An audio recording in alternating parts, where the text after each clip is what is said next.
안녕하세요. 오늘은 평온독서 여러분 잘 지내셨어요? 저 요즘에 책을 이렇게 막 병렬 독서를 읽다 보니까 이거 막 읽고 막 이러고 있더라고요. 그래서 늦더위를 지금 제대로 받고 있는 중입니다. 더우면 앉아서 책 읽고 싶지가 않지 않아요? 저만 그런 거예요?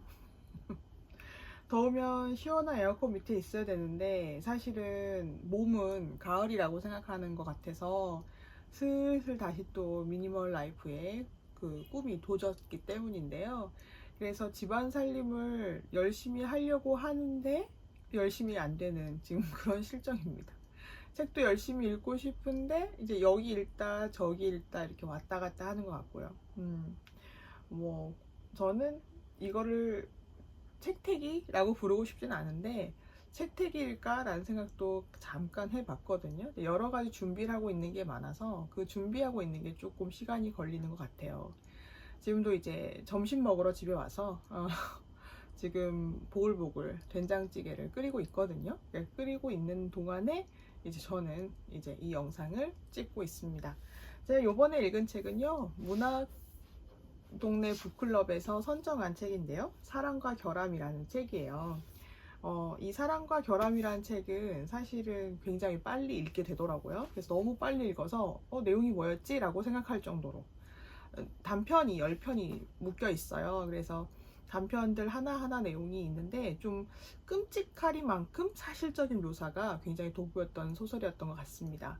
그래서 여기에서 이 책을 읽으신 분들은 이해를 하시겠지만 미정이라는 캐릭터가 나와요. 그래서 희조와 미정이의 캐릭터 이야기가 단편 3편이 연속해서 시간 흐름상 이게 써진 소설인데요. 이렇게 단편들을 읽고 있으면 왠지 옆집에 희조라는 아이와 미정이라는 아이가 살고 있을 것 같고, 그리고 시대가 약간 IMF 시대였거든요. 그때 저는 이제 20대였기 때문에 사실은 이 10대 아이들의 생각을 잘 이해하지 못했었던 것 같은데 이 소설을 계기로 그때 시대를 한 번 더 생각해 보게 됐다라고 생각이 들어요. 여기에서 나오는 여러 가지가 있는데 인간의 상처에 대한 책인 것 같습니다. 사람이 살다 보면 상처를 많이 받잖아요. 그 상처를 어떻게 이겨내고 어떻게 생각을 해내고 어떻게 내 인생에 녹여내는지에 대해서 쓴 책이라고 저는 생각해요. 그래서 이 책을 읽으신 분들이라면 한 번쯤 이렇게 날것의 문화가 있다고 라고 생각할 수 있겠지만 사실은 책에서는 굉장히 객관적으로 서술하잖아요. 주관적인 게 많이 들어가는 게 작가님들 세계라고 해도 사실은 남의 눈을 통해서 세상을 바라본 느낌이라는 것은 좀 나의 시선이 아닌 다른 시선으로 세상을 좀 볼 수 있는 것 같습니다.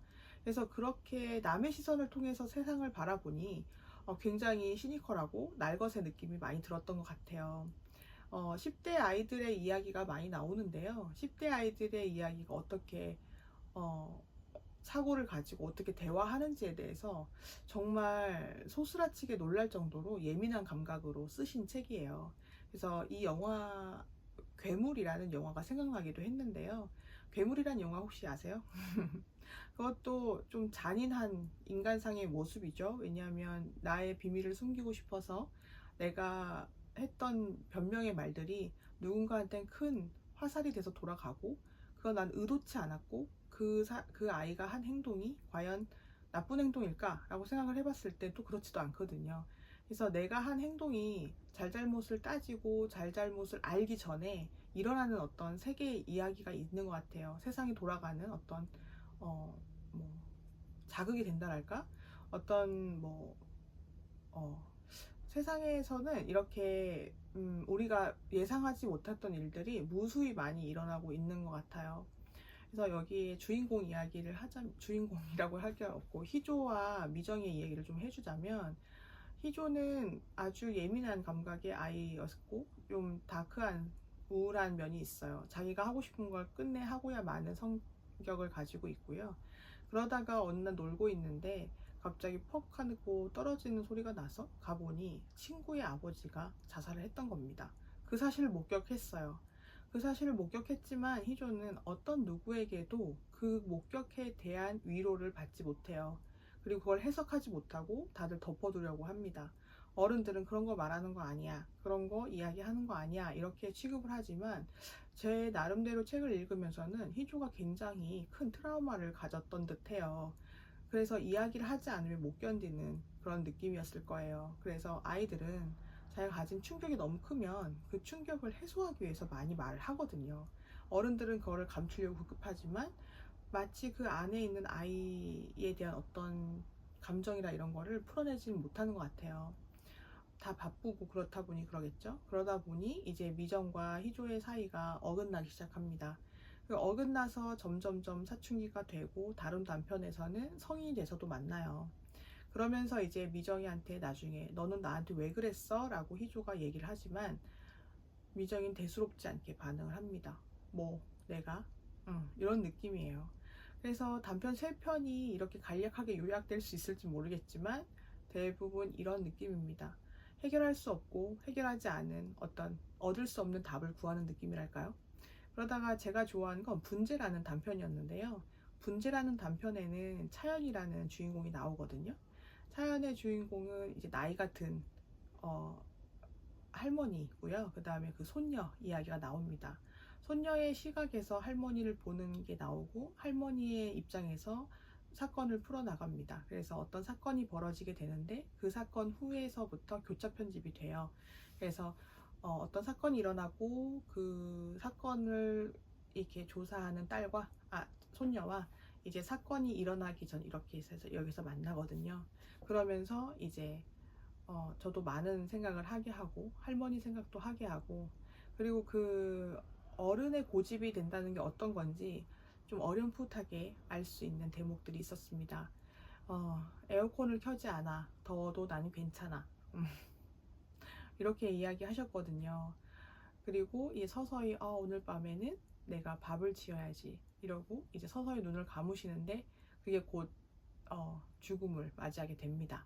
이런 이야기를 하면 스포겠지만 사실은 이 이야기가 이게 돌아가셨다 안 돌아가셨다라는 것은 이미 전반에 다 나오기 때문에 이걸 어떻게 표현하고 흘러가게 하는지 그 어떻게 이 감정들이 나열되어 있는지에 대해서 더 포커스를 맞추시고 읽으시면 더 좋을 것 같아요. 예, 스릴러물처럼 끝의 내용을 알아서 끝나버리는 게 아니라 그 담겨져 있는 문장 안에 들 내용들이 과거의 저를 많이 생각나게 하더라고요. 그래서 저의 과거를 많이 생각하게 하고 그래, 부모님들이 그냥 부모님들끼리 하던 말들이 어떤 폭력에 노출돼 있는 나가 됐고 내가 그 말을 듣고 좀 이상하고 괴상하다고 어른들의 세계를 생각한 적이 있었거든요.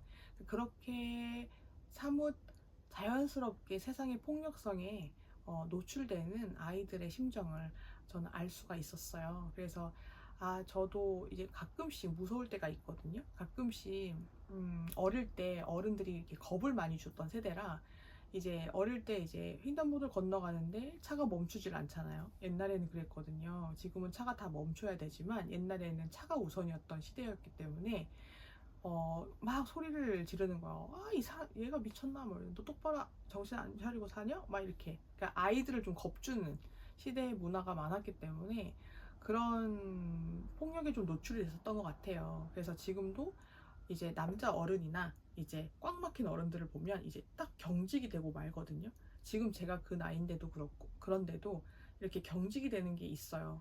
그래서 어렴풋하게 내 몸속에 남아있는 게 아닌가, 그런 폭력적인 것에 대응하는 방어 기제가 그냥 얼어버리는 방어 기제가 있는 게 아닐까 싶어요. 사실 아무 일도 아닌데 이렇게 움츠러들는 순간순간이 있더라고요.